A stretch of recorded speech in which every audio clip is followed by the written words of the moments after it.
허승규의 뉴스 농장. 아유 반갑습니다. 반갑습니다. 네. 고맙습니다. 네. 우리 새로운 분이 한 분 오셨네요. 네, 1991년 지방의회가 부활한 지 어느덧 30년이 흘렀습니다. 1991년부터 지금까지 안동시의회에 함께한 분이 있습니다. 30년 경력의 8선 안동시의원 이재갑 안동시의원을 모셨습니다. 고맙습니다. 네. 구 안동 역사 모디 684를 개원하고 이 첫 스튜디오에서 방송을 이 자리에 불러주셔서 너무 감사드리고요. 정말 이 자리가 뜻깊은 자리가 되고 우리 청년들에게 또 희망의 공간과 청년들이 함께하는 그런 희망의 시간이 되었으면 참 좋겠습니다. 고맙습니다. 네. 여기가 구 안동 역사잖아요. 네, 안동 구 기초역 공간을 모디 684라는 문화 공간으로 바뀌어서 이렇게 지금 활용하고 있습니다. 그러니까 이게 안동 역사다 보니까 안동의 역사적인 시의원을 한번 초청을 한 거죠, 저희가. 훗날 우리 청년들이 그렇게 불러주면 참 좋겠다는 희망사항입니다. 과연 이재갑 의원님이 어떻게 정치를 시작해서 지금까지 오게 됐는지가 많은 시민들이 궁금해서 이재갑 의원님의 지난 30년 역사를 산산히 파헤쳐보는 시간으로 저희가 준비했습니다. 정치인 이전에 청소년, 청년 이재갑을 한번 살펴보도록 하겠습니다. 경상북도 안동시 녹전면 원천리 출생, 녹전 토박이, 사남매 중 둘째 장남입니다. 녹전면 원천국민학교를 졸업하고 안동중학교, 안동고등학교를 졸업해서 녹전에서 거의 지금 몇십 년째 살고 있는데요. 제가 알기로는 이재갑 의원님 대학 시절에 다른 지역으로 가려고 했다가 어쩌다 보니 안동에 정착하게 되었는데 그게 좀 궁금합니다. 원래 사람은 태어나면은 다 서울로 보내려고 그래요, 부모님들은요. 그래서 저도 평범하게 부모님 뜻 따라 가려고 그랬는데 군대에 있는 동안에 아버님이 돌아가셔서 가정에 큰 변화가 온 게 됐죠. 군대에서 돌아왔을 때 느닷없이 발목을 잡은 친구들이 있어요. 지역 내의 젊은 청년들이. 그래서 그들한테 발목 잡혀서 살다 보니까 지금까지 계속 살아버렸어요. 원래는 이 시골을 떠난다는 조건으로 우리 집사람하고 결혼을 했는데 집사람한테 거짓말했죠. 결과적으로. 아니 그러면 부인분께서는 안동 분이 아니신가요? 예, 아니에요. 학교 때 만났는데 한 8년 동안 연애하고 왔는데 우리 집사람 제인데 꼭 써가지고 팍 써가지고. 군생활 복무하고 78년에 제대하고 나니 당시 농촌에서 어떤 그런 계몽 활동을 하던 4H 청년들이 찾아와서 녹전면 새마을 청소년의 청년 지도사로 활동을 하라고 발목을 잡았다고 들었습니다. 정말 열정적으로 했어요. 그들하고. 우리 그때 당시에는 안동군이었죠. 안동군 농촌 지도소의 청소년회는 새마을 청소년은 녹전의 새마을 청소년회가 거의 다 주름 잡았어요.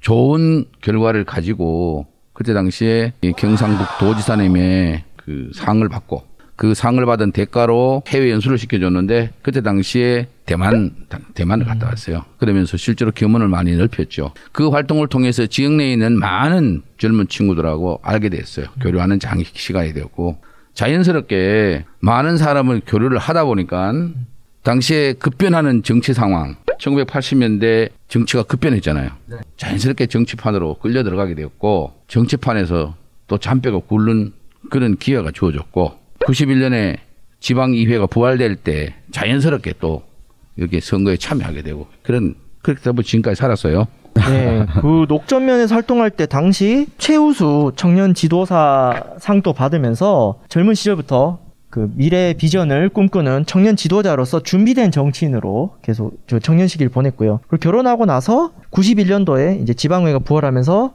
주변에서 시의원 나가보라고 자연스럽게 권유를 받으셨다고 들었습니다. 그때가 1991년이었죠. 91년도 당시에는 제가 시골에서 이제 양조장을 경영하고 있었으니까 그러니까 양조장을 하면서 지역의 어르신들하고는 아주 교류가 탄탄하게 되어 있었죠. 그래도 그 밑에 젊은 층들은 사회치 청년 지도자 할 당시에 또 인맥이 다 맺혀져 있었는 상태였고 그러다 보니까 제도가 새롭게 도입되니까 자연스럽게 한번 해보게 형님 한번 해보세요 이렇게 됐죠. 그러면 이미 사실 선거할 준비를 다 하고 계셨네요. 하려고 한 게 아니고 살다 보니까 그런 거예요. 네. 살다 보니까. 녹전면에서 기반을 다지고 있었는데 그래도 당시에 지방의회 선거는 1인 선거구입니다. 한 명을 뽑고요. 정당 공천제가 없었는데요. 경쟁자들도 많았을 것 같습니다. 먼저 하겠다고 막 갈등도 있었던 것 같은데요. 어쨌든 무엇이든 간에 지역에는 장유유서라고 하는 그런 질서가 있어요. 네. 지역 내에서는 질서가 있는데 제가 그때 당시에는 젊었잖아요. 37살이었습니다. 30대 후반이었으니까 선배들이 총총 있죠, 위로. 유일하게 선거직으로 있었던 게 그때 당시에 이제 민주평통, 통일주체 국민의 대의원, 그 말고 농업협동조합장, 이걸 하시던 분들이 당시로 보면 우리보다가 다 10년, 15년 다 나이 많으신 분들이 하던 것들이었거든. 그 아래에 선배들이 쭉 계시잖아요. 분위기가 자연스럽게 이재갑이 쪽으로 흘러가니 이제 그분들이 니는 아직까지 순서가 아니지 않느냐 하는 이런 말씀들이 있었죠. 그분들하고도 거스르고 싶지는 않았어요. 그런데 분위기가 자연스럽게 계속 이제 제 쪽으로 이제 왔죠. 그러다 보니까 선배들하고는 좀 불편한 관계도 있었고. 그때 결국 최종적으로 10살 위 선배와 1대1 구도로 2파전을 했고요. 워낙 평상시에 선거운동을 잘 하셔서 여유롭게 당선돼서 1991년 37살 청년 이재갑이 안동 군의원으로 데뷔를 하게 됩니다. 평소에 선거운동 한 게 아니고 평소에는 우리 주변에 분들하고 관계를 잘했지. 관계를. 소통을 잘했지. 인사도 잘하고. 네, 사실 인사하는 거는 저 사람 뭐 인사라 그러면 이재갑이 하여튼 잘한다. 그때 당시에 어른들한테 받은 교육이니까 가면 이제 양주장에서 술 배달을 하고 술 배달 차를 운전해 가다가 어르신을 만나면 들판에서든 도로상에서든 어디든 차를 세워놓고 내려서 인사를 하고 하죠. 이제 그러한 것들이 나는 당연히 해야 되는 거라고 했지만 그때 당시에 그 어르신들은 저런 사람이 없다. 뭐 이렇게 평가를 하시죠. 그러니까 그러한 것들이 선거를 하는데 사실 많이 도움이 됐어요. 근데 선거하려고 그러는 거 아니에요? 그렇죠. 지방의회가 부활될지 뭐 어떻게 알겠습니까? 아셨겠어요. 네. 근데 이게 아마 뉴스농장을 보시는 분들 가운데 내년에 또 지방선거도 있고 이 선거를 준비하는 많은 기초의원 꿈나무들이 있지 않습니까? 이분들한테 한 가지 뭐 팁을 드린다는 차원에서 보통 우리 이재갑 의원님은 인사하실 때 어떻게 인사하시는지 그냥 거기에 특별한 게 있을 수 없잖아요. 인사라는 게. 내보다가 나이가 더 많은 분들이 가면 정말 마음을 다해서 하는데 그게 뭐냐면은 통상 우리가 클 때 자전거 타고 가다가 올라앉은 채로 그냥 인사하고 오토바이 타고 가다가 그냥 차에서 인사하고 뭐 다 그런다고 차에서 차유리창만 내리고 그냥 인사 꼬박 머리만 꼬박 그냥 지나가잖아요. 차 운전하면서.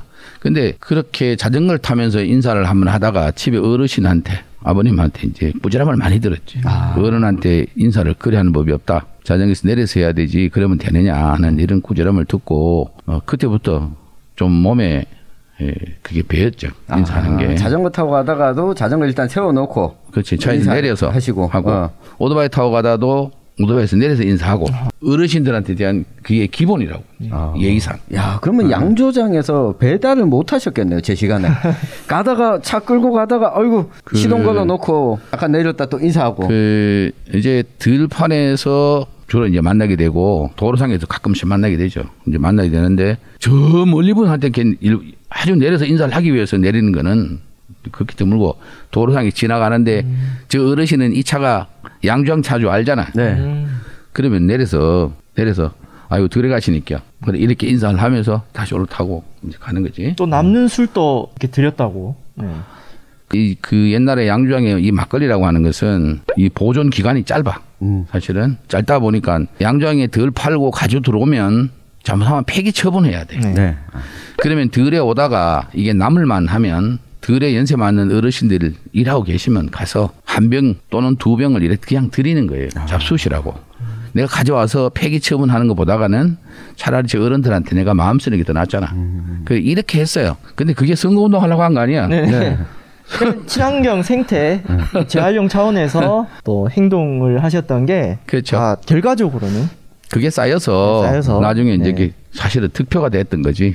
네. 네, 그 1991년에 안동 군의원으로 의정활동 시작하셨는데요. 당시 초창기 안동시의 좀 풍경은 어땠을지 좀 궁금합니다. 30년 전 이야기인데요. 사실은 저부터 의원이 어떤 역할을 해야 되는지 뭐를 해야 되는지 잘 몰라요. 사실 잘 모르고 들어간 거예요. 지방에 부활했으니까 들어간 거예요. 들어가서 어쨌든 집행부의 수장을 좀 견제하고 감시하고 이런 거 해야 된다는 거 교과서에 배운 대로 뿐이에요. 그렇다고 해서 그때 당시에는 안동시 군이 나눠져 있을 때인데 군정을 사전에 파악했던 것도 아니에요. 그러니까 일단 들어가서 일단 공부해야 되잖아요. 네.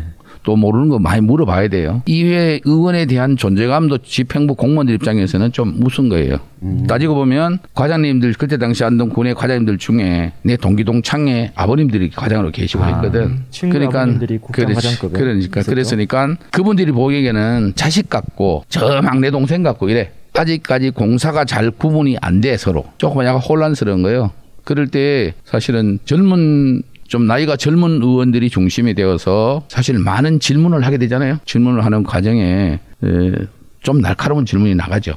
그게 대본되는 건 아니고 제 같은 경우에 일단 내가 의원이 돼서 저 집행부 공무원들하고 대등한 입장에서 토론을 하려면 그에 따르는 준비를 내가 제대로 해야 된다. 4월 15일 날 개원해서 하반기 가서는 그 레벨까지 가야 된다는 나름의 목표를 가지고 자료를 무지무지 많이 수집했어요. 하여튼 각 실과별로. 그래서 각 실과별로 파일을 다 준비를 했어요. 자료들을. 그리고 날짜별로 다 정리를 해서 그 많은 파일들을 끄집어 놓으면 그 속에 허점들이 나와요.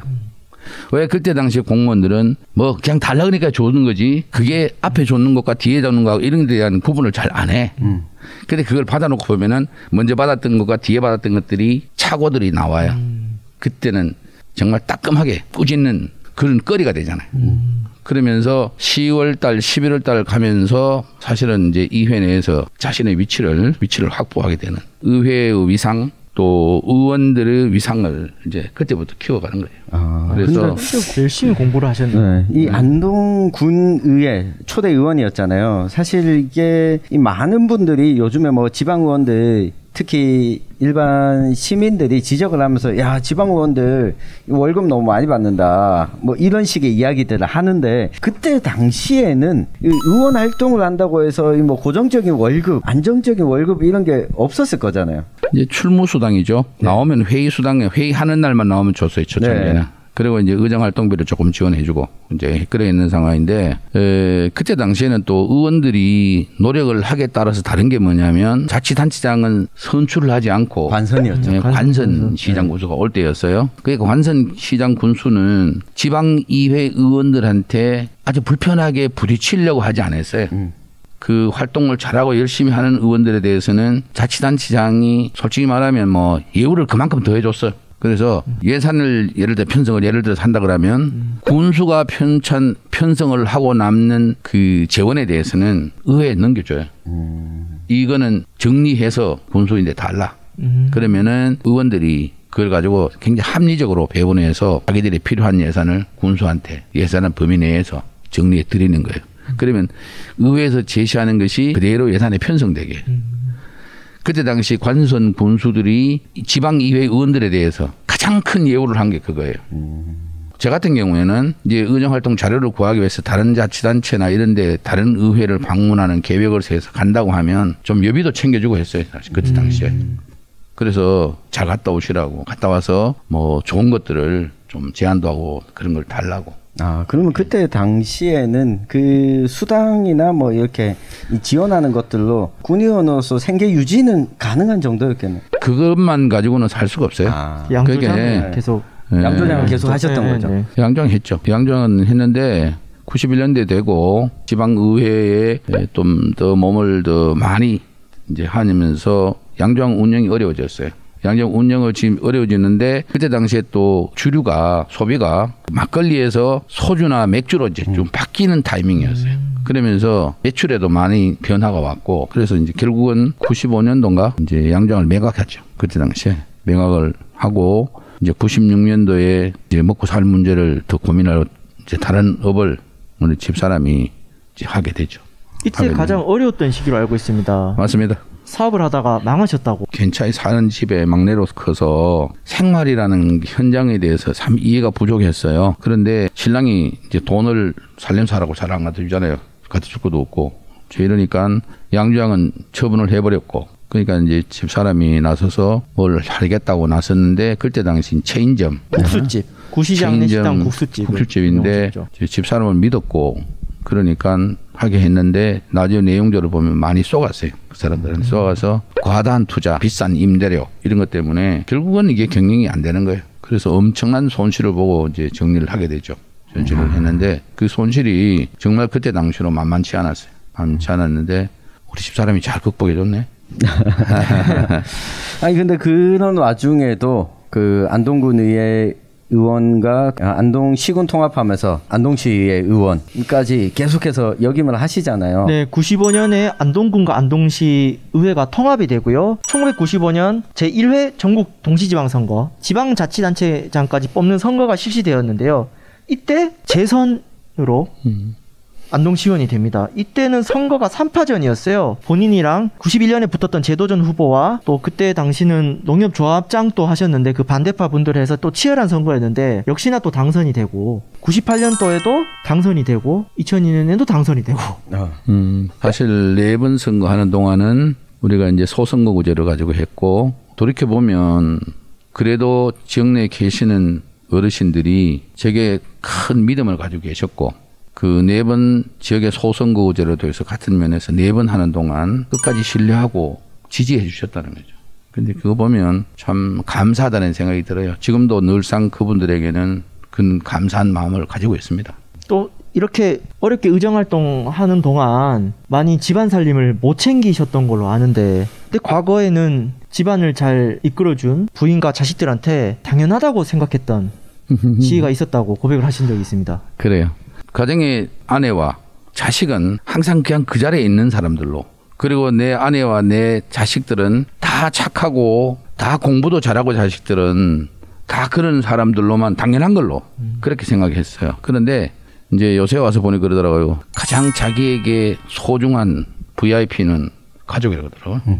그래 놓고 보니까 내게도 VVIP, 제 아내 그리고 내 자식들 요새는 좀 그런 생각이 들어요. 이 방송을 빌어서 아내와 자식분한테 네, 부탁드리겠습니다. 여보 고마워.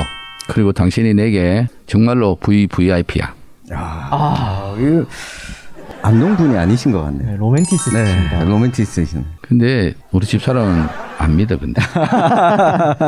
4번 당선이 되고 나서 5번째 선거에서는 상황이 좀 바뀌었잖아요. 네, 이재갑 의원님의 30년 의정활동을 제가 거칠게 3가지 시기로 구분해 보면요. 91년부터 2006년까지는 정당 공천제가 없었고 녹전면에서 1인 선거구로 쭉 당선되셨습니다. 그런데 2006년부터는 기초의회도 정당 공천제가 도입이 되고요. 선거제도가 한 명 뽑는 소선거구제가 아닌 여러 개의 읍면을 합친 이런 중대선거구제로 변경된 시기입니다. 이때부터 이재갑 의원의 2기 한나라당으로 공천을 받은 이재갑 의원님 의정활동이 시작됩니다. 지금 보면 좀 어색해요. 저 무소속이 익숙한데. 그때 당시에 우리 지역의 국회의원이 권오을 국회의원이잖아요. 네. 네. 이제 옛날에 우리 시민들 다 잊으셨겠지만은 그때 당시에 그 국회의원 하면서 이제 정치개혁위원회에 들어가 있었어요. 권오을 의원이 정당 공천제 도입한 장본인이에요.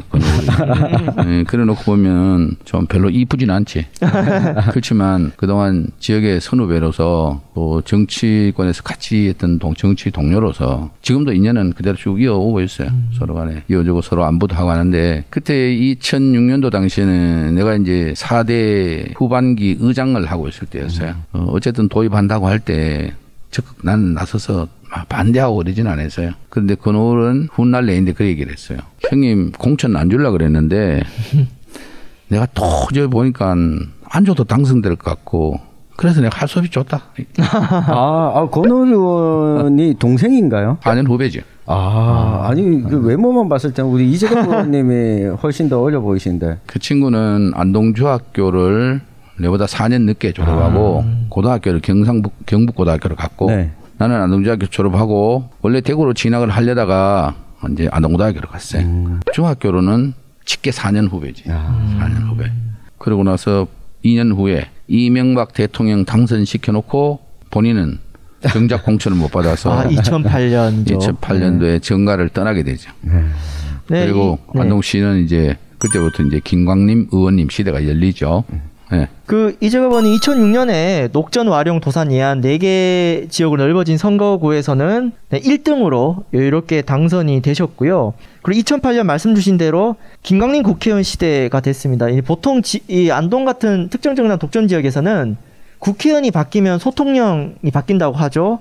그래서 다음 지방선거에서 공천 물갈이 현상이 일어난다. 그래서 전 국회의원에서 공천받은 시의원님들이 2010년 지방선거에서는 많이 공천을 못 받는 현상이 나타나는데요. 근데 이재갑 의원님은 이때도 공천을 받으셨습니다. 김광림 국회의원님한테. 그때 당시에 이것도 후문이에요.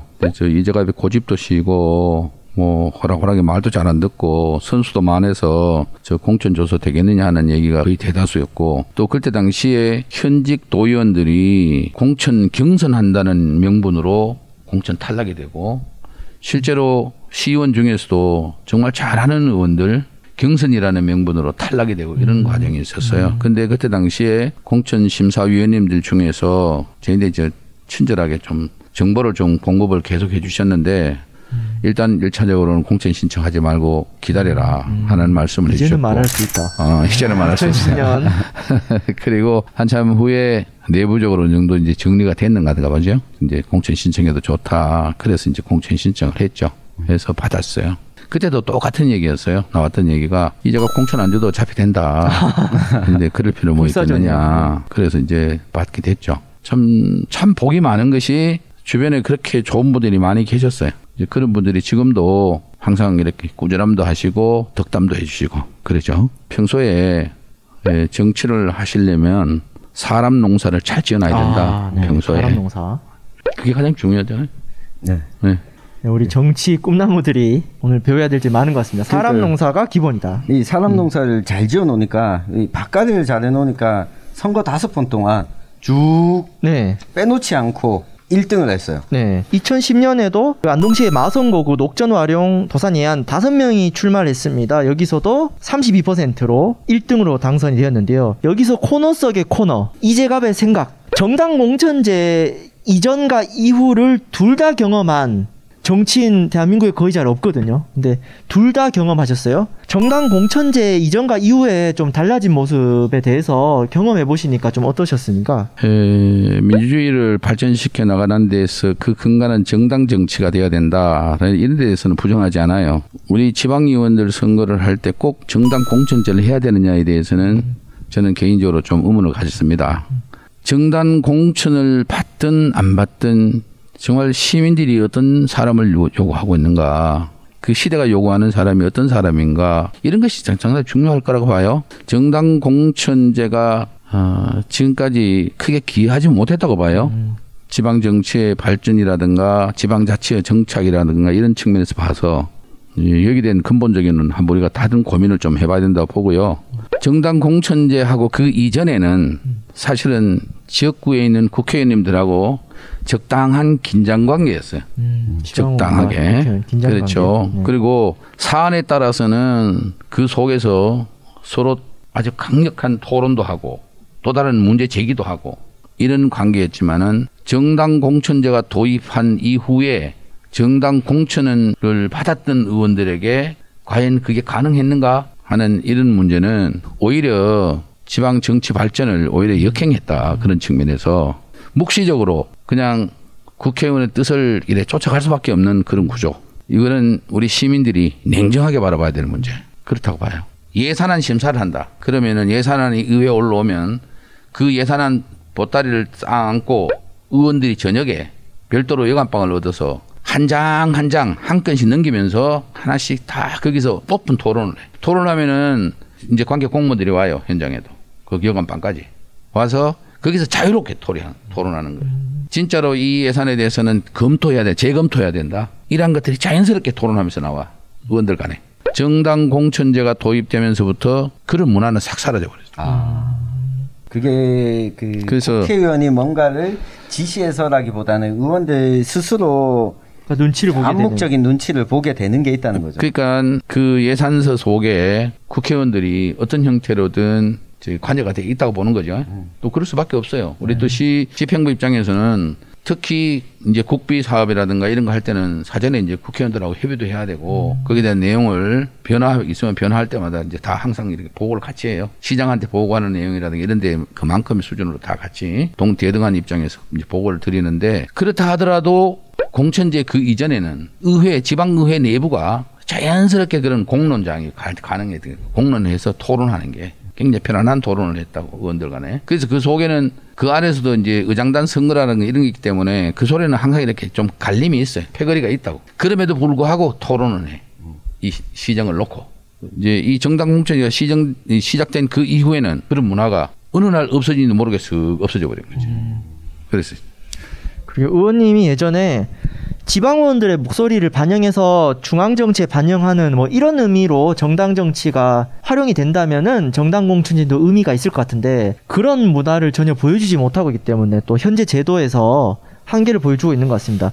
그렇다면 현재 정당 공천제 관련해서 좀 개선 방안 의원님 생각은 어떤 게 있으실까요? 그럼 뭐 지금뿐만 아니고 처음에 정당 공천제가 도입될 당시부터 저는 개인적으로 그때 당시 국회의원한테 그런 의견을 줬어요. 정당 공천제가 꼭 필요하냐. 정당 정치를 해야 된다는 이름으로 정당 공천제를 해야 된다고 하는 거는 내가 볼 때 오히려 지역 정치 발전에도 도움이 안 된다고 보지는데 희망하면 모든 후보자가 자기 지지하는 정당을 표시할 수 있도록 정당 표시제로 바꾸는 게 더 좋지 않느냐.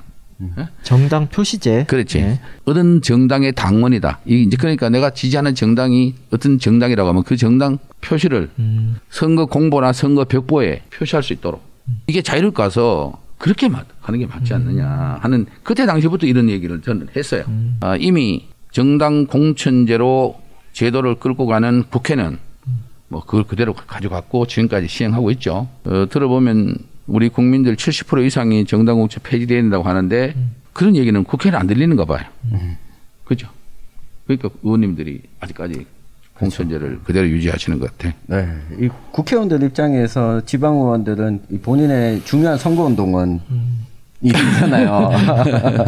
그러면 의원님들도 또 지방 의원들 섭섭해할 분도 계실 수 있고 한데 네. 그러나 같은 지역 내에 일을 하는데 국회의원하고 지방의원하고 당을 같이 하면서 같이 할 수 있다는 점에서는 공천 받아서 당선된 의원님들은 굉장히 좋을지 모르겠어요. 의원님이 또 보살펴 주심으로 해서 지역구 관련돼도 그런 게 도움이 될 거라고 봐요. 그러나 그러한 것들이 진정 우리 시민들을 위하고 시정의 발전을 이끌어낸다는 점에서 그거는 좀 또 다른 문제라고 봐요. 그래서 우리 시민사회가 지속적으로 토론하고 대안을 제시해야 될 문제가 아닐까 저는 그래 봅니다.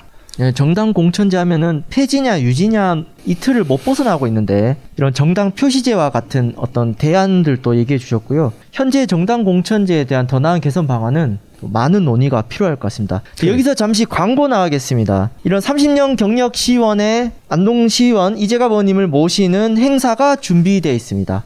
2021 안동 시민예산학교 30년 경력 시의원이 보는 안동시 예결산 이재갑 안동시의원 강연이 9월 15일 수요일 저녁 7시 이곳 모디 684 대회의실에서 안동 청년공업 네트워크 주최로 열립니다. 이재갑 의원님의 30년 경력 예결산 강의를 듣고 싶으신 분들은 안동 청년공업 네트워크 홈페이지에서 신청해 주시면 고맙겠습니다. 야, 이 공무원분들이 신청을 많이 하실 것 같아요.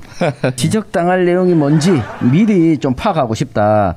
특히 이 공직생활 시작하신 분들이라면 꼭 한번 들어보시는 걸 추천드리겠습니다. 기획예산실에도 한번 홍보를 좀 해주시면 공무원도 오시지 않을까 싶습니다.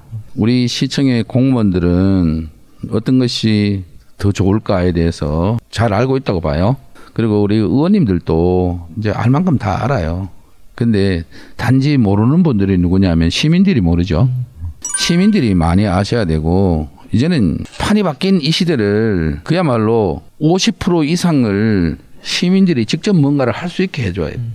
우리가 제대로 가려면 시민들이 뭐 모르는 상태에서 대의민주주의 제도가 이러하니까 이렇게 해도 된다. 물론 그게 틀린 건 아니지만 이제 시대가 정보통신의 발달로 직접 민주주의가 가능한 시대가 되어 있고 얼마든지 의사결정하는 구조도 상당히 바뀌고 있어요. 이미 유럽 선진국이라든가 이런 데 많이 바뀌었잖아요. 중요한 의사결정 주민총회에서 하게 돼 있어요. 이러한 것들을 놓고 보면 우리가 시대에 맞는 그런 제도를 운영하고 있는지 전체적으로 한번 돌아볼 일이라고 봐요.